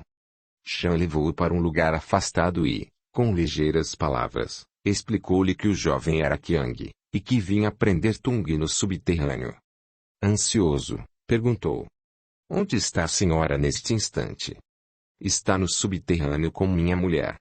Foi quando ouviram a voz impaciente de Qiang chamando-os. Quase correndo, voltaram os dois e ajudaram Tungui a descer do carro. Estarrecido, o criado deparou com o senhor, que realmente estava monstruoso, principalmente, depois das emoções por que passou. Foi quase carregado que Tungui entrou no grande salão. Sentou-se exausto numa cadeira. O moço chamou o criado e ordenou-lhe que providenciasse uma luz. Imediatamente foi atendido. Chegou junto de Tungui e, com rispidez, disse: Vamos, eu mesmo quero ir deixá-lo. Tungui levantou-se e, arrastando os pés cobertos de chagas, acompanhou o filho. Recordou-se da última vez que desceram essas escadas para despedir-se de Li. Muitos anos já foram passados e ele, agora, novamente, descia para ir compartilhar com ela da mesma prisão. Qiang, à frente, levava a luz. Não permitiu que os criados os acompanhassem, dizendo que tinha ordens a dar logo mais. Sozinho, com seu pai, desceu as velhas escadas. Tungui caminhou esse pequeno trajeto como se fosse realmente o começo da subida do seu doloroso calvário. Quando Qiang abriu a porta, viu que duas mulheres estavam junto a uma janelinha. Recordou, então, que uma delas era sua mãe. Voltou-se para seu pai e, levantando alto a luz, disse: Entre. Tungui entrou e Qiang, bruscamente, fechou a porta com surdo barulho, para depois, quase correndo, voltar ao salão onde os dois fiéis criados o esperavam. Chamou Shan e disse: Não precisa voltar comigo, eu mesmo guiarei o carro. Pode ficar desde já aqui. Terá sempre o necessário, assim como meu pai. Poderá ir receber todos os meses a importância que eu ordenei lhe seja entregue. Conforme disse, não precisa mandar-me dizer nada sobre meu pai. Confio que saberá compreender e obedecer às minhas ordens, assim como os dois criados desta casa. Partirei breve para a França, onde pretendo fixar definitivamente a minha residência. Shan, assim como o criado, em pé ouviram, pela última vez, as ordens daquele jovem que eles carregaram nos braços, quando pequenino. Foi com alívio que ouviram o barulho do carro se distanciando da velha casa. 11. Nos luminosos caminhos do amor e do perdão. Li, em companhia da muda, estava tão entretida, contemplando a noite, que não demonstrou o menor sinal de curiosidade quando ouviu o bater forte da porta. Julgou que fosse o criado. E assim continuou algum tempo junto à janela. Tungui, encostado à parede, imóvel, esperava que ela se voltasse e deparasse com ele. Quando cansada, resolveu sentar-se. Foi-lhe a primeira que desceu do banquinho, ajudando em seguida a muda. E ao se voltar, então, viu aquele ser disforme e horrível dentro do seu quarto. A lua, refletindo em cheio no rosto de Tungui, ainda o tornava mais horripilante. Li, apavorada, deu um grito estridente, e caiu sem sentidos sobre o pobre leito. A muda, também, tomada de pavor ao ver-lhe tombar desfalecida e aquele ser horrível parado perto da porta, ficou sem saber o que devia fazer. Amparar-lhe ou sair em busca do marido. Mas vendo-lhe estendida no leito, pálida e fria, abaixou-se e, pegando a sua cabeça, começou a acariciá-la ternamente, procurando encostá-la junto ao seu coração. Tungui, ainda recostado à parede, não conseguiu dar um só passo. Era por demais doloroso o que presenciava. Afinal, Li, aos poucos, foi recobrando sentidos para sentar-se depois no leito e, com coragem, fitar aquele monstro que ainda não reconhecia. Com voz trêmula, conseguiu perguntar: Quem é você? O que vem fazer aqui? Sou Tungui. Não. Não. Não. Gritou Li. Ele veio para mais perto dela que, amedrontada, abraçou-se à muda. Sou Tungui. Olhe bem, que me reconhecerá. Os olhos de Li, muito abertos, fixaram-se em Tungui, junto dela. Depois, começou a chorar baixinho. A muda nada compreendia, no momento. O que vem fazer neste subterrâneo? Por que deixou a sua casa confortável para vir aqui? Vim para sempre. Não. Não. Tornou a gritar Li. Não o quero aqui. Estou acostumada só e só quero viver. Você é rico, pode ter muitos criados. Por que vem, depois de tanto tempo, perturbar a minha tranquilidade? Por que só agora que lembrou que ainda vivo? Pode voltar e, se pelo meu perdão, há muito que o perdoei. Mas quero viver sozinha neste subterrâneo, ele é meu. Saia. Saia logo. Eu quero. Ele ouvia silenciosamente as palavras de Li. Atônito, olhava o seu rosto lindo e perfeito. Os cabelos embranquecidos davam a ela uma auréola de dignidade que Tung, comovido, via nesse inolvidável momento de sua vida. Vendo que ele não se afastava, Li levantou-se e foi até a porta para abri-la. Apavorada, viu que ela estava fechada por fora. Voltou mais assustada ainda, e chegando bem perto dele, perguntou-lhe: como veio até aqui e por que a porta está fechada? Responda. Responda. Tung olhou bem para o rosto de Li e, muito baixo, respondeu: vim até aqui porque meu filho assim exigiu e foi ele, naturalmente, que fechou a porta, prendendo-me para sempre neste subterrâneo. Ela continuou olhando para Tung encostado à parede. A muda, sentada no leito, continuou sem nada compreender do que estava se passando, quase não reconheceu seu senhor. Foram momentos terríveis para os três. Li não sabia como agir, estava completamente transtornada, e Tung, impassível, não fazia o menor movimento, continuando como se estivesse preso à parede. Fechados, era impossível tomar qualquer resolução. Tinham que esperar com paciência que os criados viessem libertá-los. Li, outra vez, perguntou a ele, já com voz mais branda e olhar bondoso: desde quando você está doente? Desde que fui levar Qiang ao estrangeiro. E desde quando ele soube? Tung abaixou a cabeça e começou a soluçar. Ela se aproximou ainda mais dele e, penalizada, viu quanto a moléstia o tinha deformado. Ele estava horrível. Li era realmente muito boa. Na sua alma pura e bela não abrigava nenhum sentimento de ódio para com aquele que a fizera tanto sofrer. Só em pensar que ele estava no mesmo subterrâneo onde, há tantos anos, ele, sem um só lampejo de piedade, atirou-a, pelo grande afeto que dedicava a seu filho que, agora, sem compaixão, quando ele mais precisava de carinho e amor, o havia jogado no mesmo subterrâneo, onde ela vivia esquecida. Só ao pensar nisso foi o bastante para que Li tudo esquecesse e se voltasse com ternura para Tung, que estava muito pior do que ela. Tornou a perguntar: desde quando ele soube? Tung, então, confessou tudo a Li. Contou como soube que estava doente, depois, a viagem, a atitude rebelde de Qiang, o encontro com os velhos amigos na Haitiane, e com saudade recordou de Mei Ling, descrevendo-a para Li. Contou a viagem que fez à Itália, descreveu os retratos de Qiang, por último, as decisões tomadas e a firme resolução de viver sempre na sua casa. E agora, inesperadamente, apareceu Qiang para levar todas as preciosidades que guarneciam a casa e, não contente ainda, arrancá-lo de lá e vir pessoalmente atirá-lo ali. Li ouviu, atenta, a confissão de Tung. Ele, encostado à parede e ela à sua frente. Quando terminou, ela tinha os olhos cheios de lágrimas. Fez ainda uma pergunta. Disse a ele que eu ainda vivia.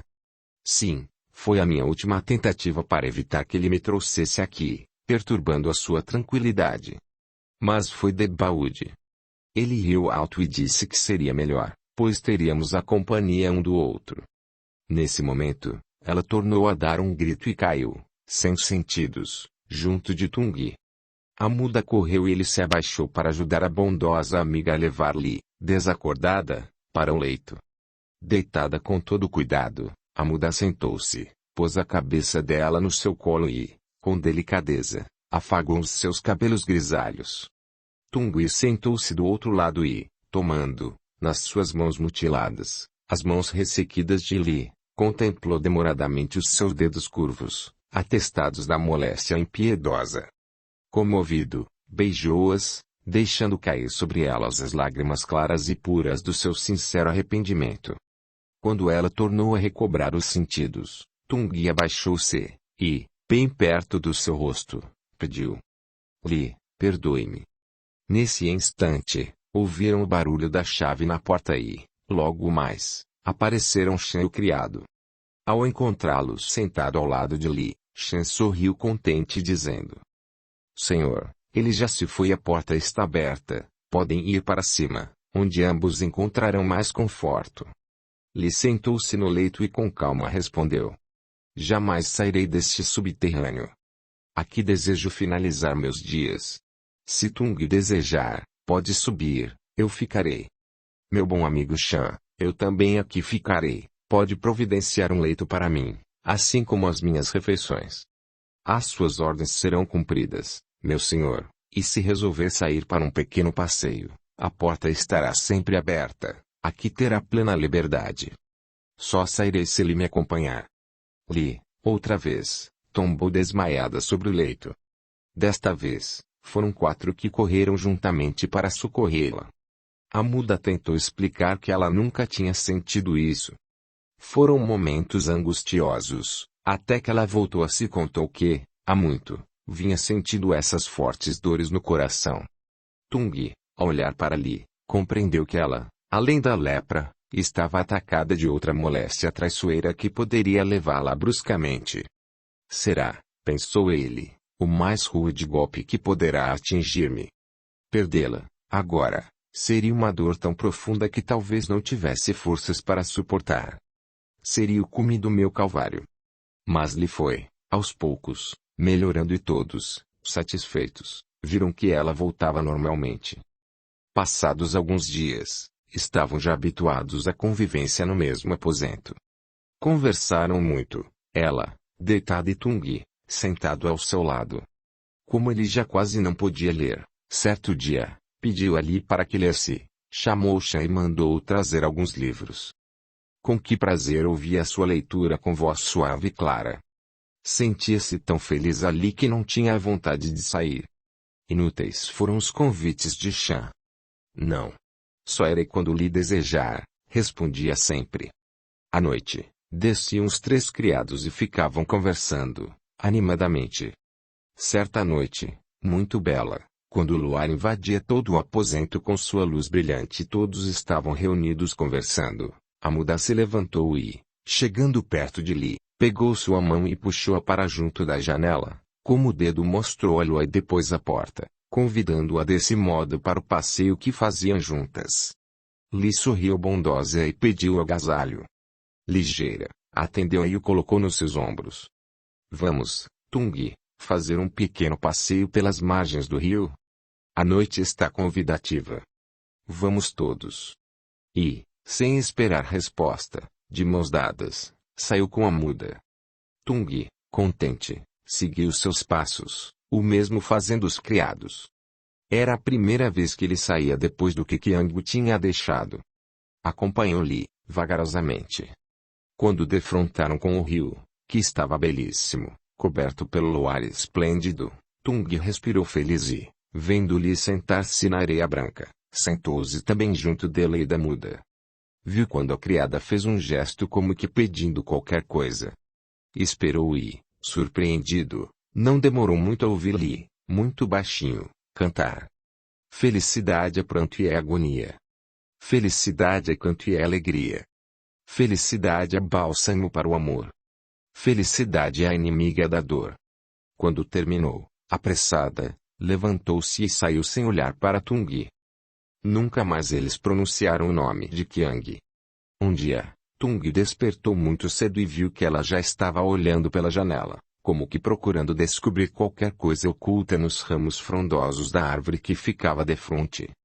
Curioso, perguntou: Li, o que você procura aí? Ela voltou-se e, sorrindo, disse: Estou à espera dos filhotes de Mei Ling que não tardam a vir. Tung olhou espantado e perguntou: Quem são? Li passou a contar-lhe a história da primeira Mei Ling. Ele ouviu atento e no seu pensamento passou-se a ler o vulto de outra Mei Ling, que, com certeza, agora já era a senhora Fu. Quando ela terminou, Tungui ficou ainda pensando na delicada criaturinha que ele adorava. Profundamente concentrado, não reparou que a esposa estava calada, observando a sua atitude, detalhadamente. Vendo que ele não erguia a vista e, receosa de que estivesse sentindo qualquer dor, levantou-se e, pousando a mão de leve sobre o seu ombro, chamou-o. Tungui. Tungui. O que está sentindo? Nada. Apenas sentindo saudades. Uma grande e profunda saudade. Mas, de quem? Será que sente assim tanta saudade do nosso? E não finalizou a frase. Não, Li, não estou sentindo saudade do nosso filho. Não. Estou recordando simplesmente uma delicada criança, que você conheceu também muito pequenina e que se transformou na mais bela donzela que pode imaginar, e que, talvez, já esteja ligada ao nosso filho, pois um grande amor já os unia quando partiu. Recordo-me de Mei Ling Pei, filha dos nossos velhos amigos, Tiang Nai. Juntos, com as cabeças quase encostadas, mãos entrelaçadas, olharam o céu de um azul terno e suave. Na árvore frondosa, bandos apressados de pássaros ali estavam, cantando alegres e felizes, com o despontar da manhã clara e fresca. A senhora via, desolada, a faina da moléstia destruidora sobre Tungui. Dia a dia, ele ficava mais deformado, assim como ia perdendo, assustadoramente, a visão. Estava, já, quase cego. Li continuava lendo para ele e, nessa manhã, depois do abalo sofrido com a recordação de Qiang Meiling, Tungui pediu. Li, escreva para mim. Aí, nesse mesmo livro. Quero deixar uma pálida lembrança minha. Talvez seja a última. Li, então, escreveu o que Tungui pediu. Lembrança aí vivendo triste pensando. Na minha vida simplesmente. Lembrando do mundo ausente. Do passado recordando. 2. Na recordação passando. Me esquecendo do presente. Do passado indiferente. Só de tristezas vibrando. 3. Belas lembranças do mundo. Guardo saudades profundas. E porque sou desgraçado. Quero esquecer. E no fundo. Sinto amarguras tão fundas. Melhor é ser crucificado. Tungui Fu. Ao terminar, Li fechou, com cuidado, o livro e, sem que ele pudesse pressentir, pois quase não enxergava mais, apertou com força as mãos sobre o coração e deu um pequeno gemido, caindo sem sentidos, junto ao esposo. Estavam sós no aposento. Tungui, ao ouvir o gemido e o barulho da sua queda, ficou completamente desorientado. Abaixou-se e, às apalpadelas, conseguiu pegar as mãos frias de Li. Gritou muitas vezes por Chan, que não pôde ouvi-lo. Sentou-se, depois, e conseguiu colocar a cabeça dela em seu colo. Passou as mãos sobre o seu rosto e pôde ver que ela estava lívida. Não tinha dúvidas, estava atacada de uma doença do coração que poderia levá-la repentinamente. Queria colocá-la no leito, mas não tinha forças. Instantes alucinantes. Sentindo que ela não retornava, no esforço supremo deixou-a deitada onde estava, e, cambaleando, abriu a porta e saiu pelo longo corredor, chamando pelo criado. Chegou à escada e começou a subir os degraus, sempre gritando. Já perto do topo, quase sem forças para continuar, gritou desesperado. Chan! Chan! Chan! Nesse momento difícil, Chan estava no salão e ouviu, muito ao longe, alguém chamar por ele. Aflito, correu e, ao aproximar-se da escada, encontrou Tungui tentando subi-la. Alarmado, amparou-o e perguntou-lhe. Senhor, o que foi que aconteceu? Chan, corra, a senhora está muito mal. Chan o fez sentar-se e saiu ligeiro em busca da muda e do marido. Voltou depressa e, passando junto de Tungui, desceu a longa escada para ir socorrer-lhe. Quando chegou, a porta estava toda aberta e Li estendida no mesmo lugar. Ao vê-la, Chan teve a impressão de que ela estava morta, mas ao colocá-la no leito, Li abriu os olhos, fitando-o demoradamente. Nesse instante, Tungui, amparado pela muda e o criado, entrou no aposento. Todos, à volta do leito de Li, Aflitos, a contemplavam e reconheciam que ela estava seriamente doente. Desde esse dia, Li não se levantou mais, tendo sempre ao seu lado Tung e a muda. Os criados, sempre atarefados e amedrontados com a possibilidade de Li vir a falecer. O que seria, então, de Tung? Fazia, já, 3 dias que ela estava doente. À noite, como de costume, todos reunidos conversavam baixinho, mas o senhor não pronunciava uma só palavra. Tinha as mãos de Li fortemente presas às suas, e, em dado momento, sentiu que ela procurava retirá-las. Deixou para ver o que ela queria fazer. Li ergueu-se no leito e, chamando Tung para mais perto, disse-lhe, confidencialmente: Tung, não me sinto bem, e se eu desaparecer quero levar comigo a certeza de que perdoará o nosso filho, assim como eu já o perdoei. Tung demorou a responder. Sentiu, ao ouvir-lhe pedir, ainda, por aquele filho tão perverso e ingrato, uma profunda revolta. Mas, ao olhar para o seu rosto pálido e lindo, sorriu e respondeu: Está perdoado. Li tomou outra vez a sua mão e colocou-a junto ao coração. Todos estavam calados. A noite estava bela. O céu pontilhado de brilhantes estrelas, uma fresca aragem sacudia, de leve, as árvores. Um perfume muito sutil emanado das flores, invadia o pequeno aposento. Li deitada, tendo ao seu redor os velhos e dedicados servidores, e junto, Tung arrependido. Olhava para a janela aberta e parecia ver surgir 2 rostos alegres que a fitavam muito. Ergueu-se ainda mais no leito e ficou com o olhar parado na visão querida. Qiang, seu único e adorado filho, que, apesar de ingrato, ela ainda amava muito. Muito. Vê também Mei Ling, tão linda e meiga como lhe descreveu Tung. Ela sorriu para Li e levantou a mão, como que para dizer adeus. Tung, curioso, acompanhou todos os seus gestos. Li recostou novamente a cabeça e ficou de olhos fechados. Todos se aproximaram do leito. A muda, bem perto, não retirou um só instante o olhar do rosto calmo e belo da sua única amiga. Era muito linda a expressão de Li, adormecida. Pálida, os cabelos, quase totalmente brancos, emolduravam a cabeça perfeita, como se fosse uma auréola prateada. E, para dar mais realce à sua beleza impressionante, um raio de luz veio bater no seu leito, cobrindo todo. Já vinha, ao longe, rompendo a madrugada quando Li abriu os olhos. Viu que todos estavam juntos dela. Puxou a muda para mais perto. Pegou a sua mão e, depois de acariciá-la muito, beijou-a com ternura. Em seguida, chamou o velho e dedicado Shan, tomou-lhe também a mão e, como fez com a muda, conservou muito tempo presa a sua. Em seguida, muito baixinho murmurou: Shan, entrego-lhe o Senhor. Seja, até o fim, seu amigo bondoso e leal, eu lhe agradeço, neste momento, por tudo quanto fez. Despediu-se depois do marido da muda e, por último, chamou Tung. Este compreendeu que era chegado o momento supremo que ele tanto temia. Viu que ela iria deixá-lo para sempre. Quis falar e não pôde, quis chorar e não tinha lágrimas. Li fez com que ele ficasse bem junto dela. Tinha ambas as mãos presas às dele.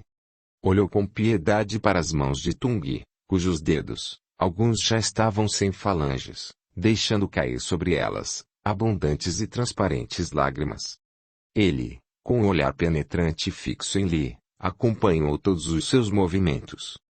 No horizonte distante, vinha aparecendo o sol rubro. Despontava lentamente a manhã encantadora. Nas árvores, os bandos alegres de pássaros já entoavam trinados maravilhosos. As flores abertas deixavam exalar um perfume muito tênue.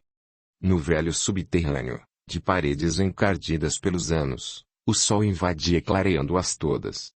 Pela janela podia-se ver o verde forte dos arvoredos e, nas grades de ferro, um ramo florido entrava, ousadamente, deixando pendente uma braçada de flores, como derradeira oferenda à gentil moradora daquele pequenino aposento. Li olhava tudo. E sorria feliz, pois encontrara naquele humilde cantinho uma paz perfeita, Uma amiga sincera e dedicada que a fizera passar tantos anos quase que esquecida de seu drama quando, na realidade, era uma prisioneira. Agora, quase liberta desta prisão, sentiu que sua alma de escola ansiava por galgar o infinito e fruir da única e verdadeira liberdade. Olhos fitos na amplidão azul, tendo Tung, arrependido, ao seu lado os velhos amigos, num simples suspiro, deixou que a sua alma se desprendesse facilmente e voasse para o céu. Tung sentiu que as mãos de Li se desprendiam das suas. E, ao contemplá-la, viu que ela já não estava mais ali. Debruçou-se sobre seu corpo e chorou, o mesmo fazendo os criados. Li foi sepultada debaixo da frondosa árvore que ficava defronte à janelinha do subterrâneo. Era um lugar maravilhoso, circundado de grandes árvores, cuja sombra acolhedora e amiga convidava ao repouso e à meditação. Tornou-se o lugar preferido de Tung. Logo pela manhã, vinha, amparado por Shan, sentar-se debaixo da grande árvore e, muitas vezes, só voltava à tarde para o subterrâneo. Eram inúteis todos os esforços para fazê-lo subir. Não, Shan, daqui não sairei, só quando for para ir definitivamente, e quero que seja bem perto de Li, debaixo da mesma árvore amiga. Todas as noites, como era de costume, desciam os dois criados. A muda, desde que Li morreu, tornou-se triste, não fazendo nunca mais o menor gesto. Vinha silenciosa e sentava-se no leito de Li, que agora era de Tung. Certa noite, o criado desceu só. Tung, aflito, perguntou pela muda e ele contou que ela, desde cedo, não quis levantar-se, recusando todos os alimentos. Por que você não avisou logo? Reclamou Tung. Vamos já para lá. Não podemos deixá-la sozinha. Levantou-se e saiu, o mesmo fazendo Shan. Quando entrou no pobre quartinho da amiga querida de Li, deparou com ela, deitada, com as mãos sobre o coração. Tung aproximou-se e, vendo que ela estava de olhos fechados, como que adormecida, em silêncio, sentou-se junto do seu leito. Shan chegou e sentou-se, também. Momentos depois, entrou o criado e, ao pegar a mão de sua mulher, recuou, assustado. Tung levantou-se, chegou bem perto da muda e tomou as suas mãos, que já estavam frias. Muito frias. A muda morreu como sempre viveu. Calma. Feliz. Porque encontrou, nos seus derradeiros anos, uma boníssima amiga que a compreendeu e estimou com sinceridade. Tung sentiu muito a morte da muda, entristecendo-se mais ainda. Tinha, agora, só a companhia do velho Shan, que, aos poucos, ia também perdendo as forças. Era quase que servido pelo criado. Shan não podia ir mais à cidade receber o que Qian tinha reservado para Tung. Era, agora, o marido da muda Qia. Nunca mais Tung pronunciou o nome do filho, o mesmo fazendo Shan. Dias após dias. Meses após meses. Chegou, enfim, o primeiro ano da morte de Li. No subterrâneo, a vida continuava morosa. Era com imensa dificuldade que Shan e o criado carregavam Tung para debaixo da árvore onde ele passava horas seguidas. Pedia sempre para Shan colher algumas flores agrestes e enfeitar a sepultura de Li. Muito contente ficava quando ouvia os gorjeios da passarada inquieta e barulhenta nos ramos verdes. Um dia, pela manhã, quando a saudade de Li era mais intensa, ouviu o trinado de uma avezinha atrevida, muito perto dele. Tentou vê-la, porém, os seus olhos quase sem luz não permitiam descobri-la. Lembrou-se, porém, da história que Li lhe havia contado e alto chamou. Meiling. Meiling. O passarozinho, como se entendesse o apelo amigo, voou para mais perto e entoou, com entusiasmo, outro delicado gorjeio, que Tung ouviu em profundo silêncio. Vivendo da recordação dos dias passados em companhia de Li, Tung, aos poucos, ia se definhando. Já estava quase no fim. Pela manhã de um esplêndido dia, quando Shan o convidou para subir, ele disse: Shan, não posso mais. Porém, quero despedir-me de Li. Leve-me pela última vez. Carregadas por Shan e o criado, ele foi para debaixo da árvore, onde passou poucos instantes. Quero voltar para o subterrâneo. Levem-me. Tungui não se levantou mais. Estava irreconhecível. Era um verdadeiro monstro de fealdade. Dificilmente se encontraria um doente que tivesse chegado ao extremo que ele chegou. Completamente cego, com o corpo coberto de chagas, mãos mutiladas, sem cabelos. Perder as forças e Chan, paciente e sublime de bondade, tudo fazia para ele. Nunca se poderia imaginar que aquele rústico criado pudesse chegar a ser um amigo tão dedicado e tão desprendido. Tinha, pelo Senhor, verdadeira e sincera veneração. Não o deixava sozinho um só instante. Sentava-se ao seu lado o dia todo, procurando confortá-lo com palavras cheias de afeto e coragem. À noite, tinha por companheiro outro criado que, compreendendo o seu grave estado, vinha ficar também no subterrâneo. Nunca ouviram de Tungui uma só palavra de queixa, de revolta. Por mais que os criados conversassem, ele se mantinha constantemente calado. Só uma vez, disse: meus bondosos companheiros, estou finalmente subindo os últimos degraus do meu longo e torturante calvário. Breve chegarei ao fim. Já antevejo, ao longe, a claridade brilhante do cume sacrossanto. Logo a alcançarei. Chan olhou para o amigo e, voltando-se depois para Tungui, viu que, na realidade, estava muito próximo seu fim. Constataram, entristecidos, a faina implacável da moléstia hedionda. Tungui estava agonizando. Entretanto, não pronunciara uma só palavra de desespero. A sua resignação era de um santo. Reparou, nesses poucos anos, todos os seus erros. O seu arrependimento foi sincero. Uma tarde, depois de longos dias de martirizante agonia, Tungui pediu: Chan, fique ao meu lado. Venha para bem junto de mim. Era o fim. Os dois criados, um de cada lado de Tungui, compungidos, assistiram aos seus derradeiros momentos. Aos poucos, a tarde foi se findando, muito vagarosamente.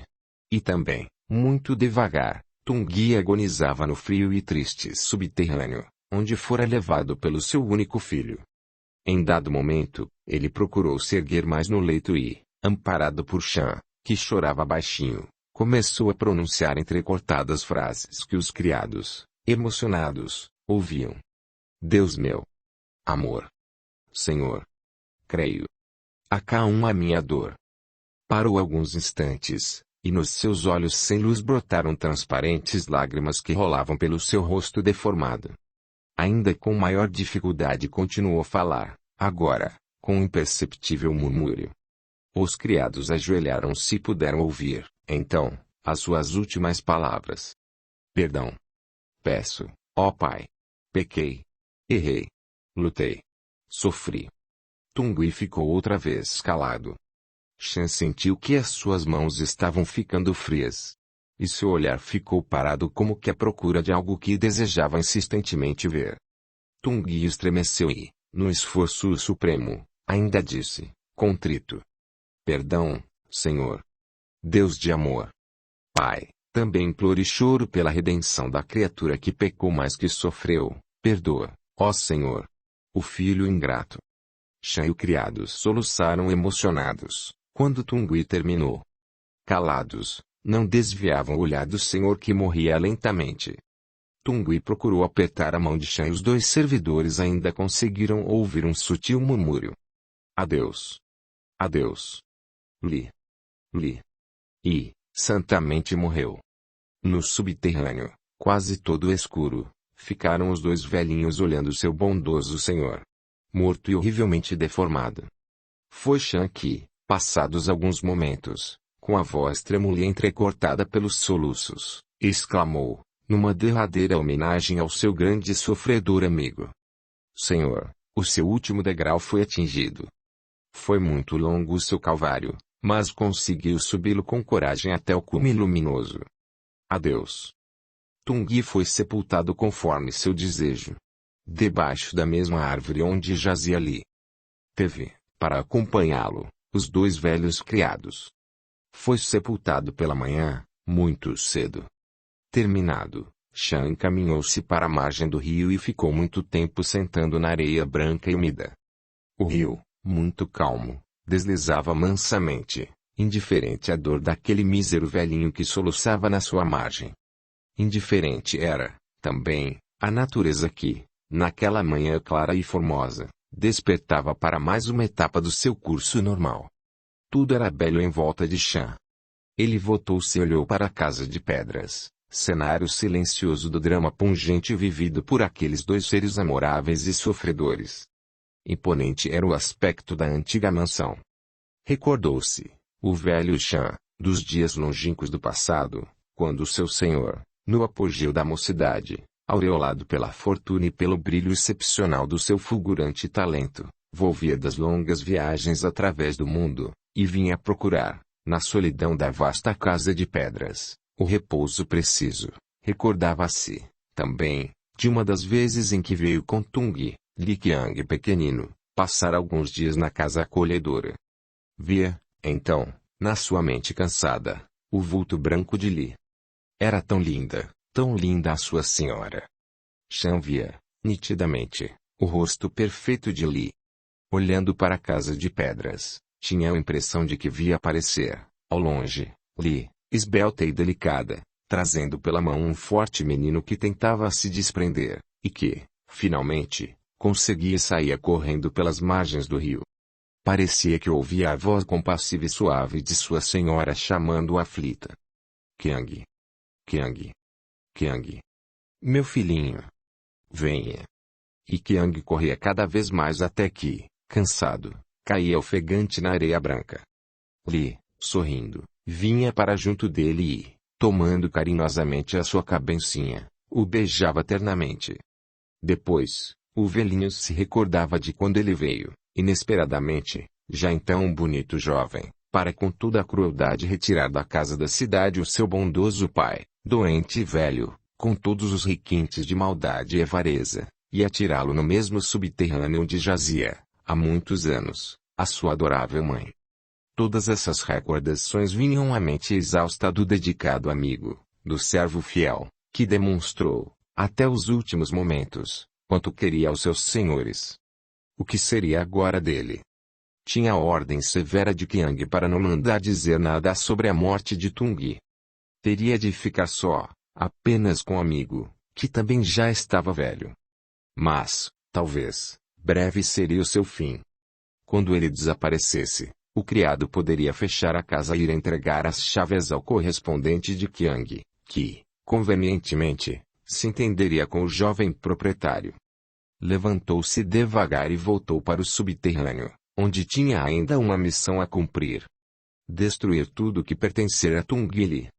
Comovido, foi, aos poucos, retirando aqueles objetos que tinham acompanhado os seus senhores durante todos os anos do seu longo martírio. Com que emoção retirou os pequeninos trabalhos executados por Li, e que enfeitavam as paredes encardidas do subterrâneo. Destruiu tudo. Nada mais restava dela. Nada mais. Depois, procurou tudo que pertencer a Tung. As suas lentes, os seus livros, e, finalmente, encontrou um pequenino punhal que Tung tinha tão bem guardado. Com o punhalzinho nas mãos, ele pensou: não sei por que meu senhor tinha tanto amor a este punhal. Deve ter uma história que só ele sabia. Vou guardar, para mim, esta recordação. E colocou com cuidado no seu velho bolso. É meu. Quando eu morrer façam o que quiserem, mas agora é meu. É meu. Guardarei com todo o carinho e zelo como o meu senhor guardava. Ele deve ter uma linda história, murmurava Chan. Quando terminou de destruir tudo, olhou demoradamente para o aposento triste e vazio. Foi até a janelinha, quebrou um ramo florido que pendia para o aposento, e, com esforço, atirou-o para fora, dizendo: adeus, meu senhor. Fechou a pesada porta e saiu devagar pelo longo corredor, subindo os degraus da comprida escada para nunca mais ali voltar. Passou a viver calmamente com o amigo, sozinhos e esquecidos na solitária casa de pedras. 2 anos depois da morte de Tung, o velho Chan morreu. Atendendo ao seu último pedido, foi sepultado junto de Tung e Li, debaixo da mesma árvore, frondosa e verde.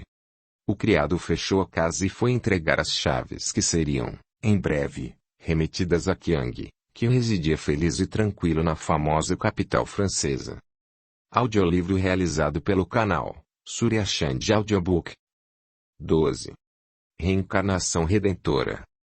Qiang deixou, imediatamente, Cantão. Aproveitou, entretanto, a oportunidade para fazer uma ligeira viagem. Dias depois, participou a Qiang o falecimento de Tung, que já estava seriamente enfermo quando ele chegou, disse ele.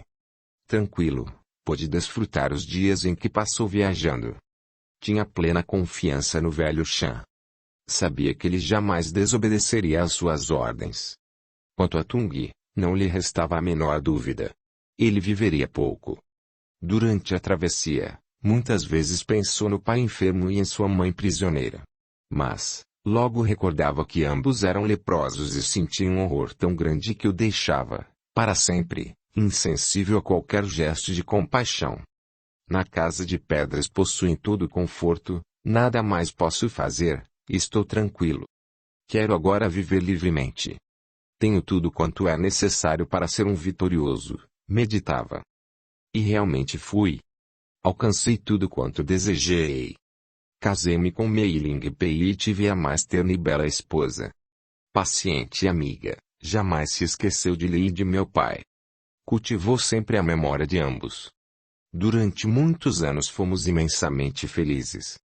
Quase olvidei, por completo, meus pais. Raríssimas vezes lembrava-me deles e, assim mesmo, muito vagamente. Qiang morreu alguns anos depois e Nai breve o acompanhou. Não tivemos filhos.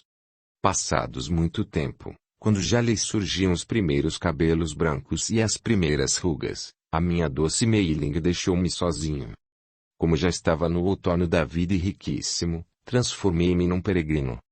Percorri todos os recantos do mundo, só não voltei à China, minha pátria.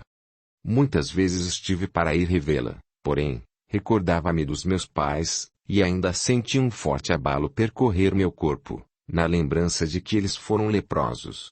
Assim vivi muitos anos.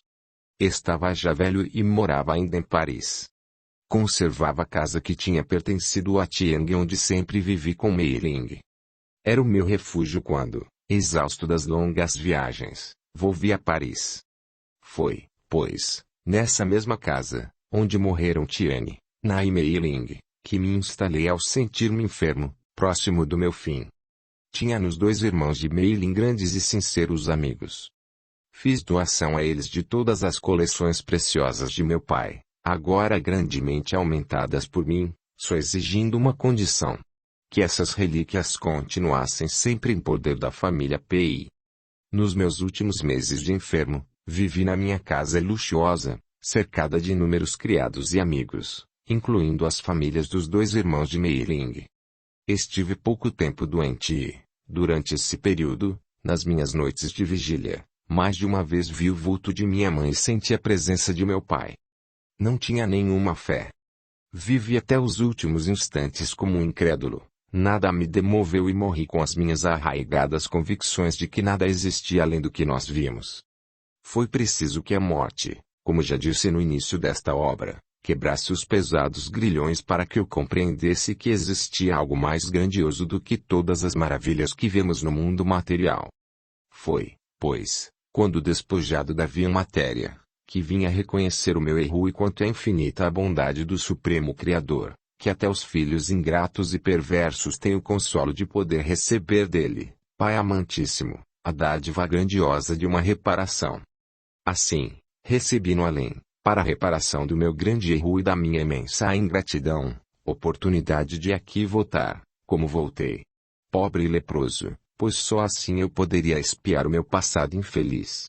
Ao ditar este singelo trabalho, que servirá de estímulo aos meus irmãos leprosos, atirados nos leprosários do mundo, corporificando uma mensagem de esperança e de conforto, esclarecedora de que todo o sofrimento tem origem nos nossos próprios atos e na nossa rebeldia em agirmos egoisticamente, não reconhecendo as verdades tão claras à nossa frente, que nos mostram a suprema existência de um Deus força, de um Deus bondade, de um Deus amor.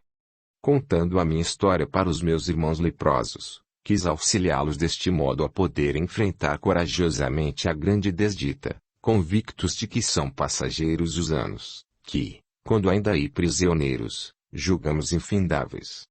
Todos vocês, meus irmãos, naturalmente tiveram, também, uma história em vida passada, que é a causa justa dessa provação.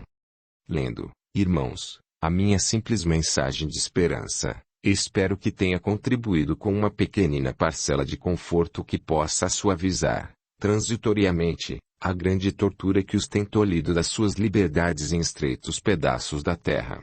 Mas, quando libertos, poderão, como eu, ter, no infinito, a suprema ventura de reconhecer que foi dadivosa a oferta de Deus, para saldarmos os nossos grandes débitos e, então, agradecidos, renderem, como eu rendo, o meu preito de amor ao Supremo Criador. José Euclides. Fim. Se inscreva, ative o sininho e receba as notificações de novos audiolivros. Junte-se a nós em Telegram para receber notificações no seu celular. Veja o link na descrição do vídeo. Gratidão.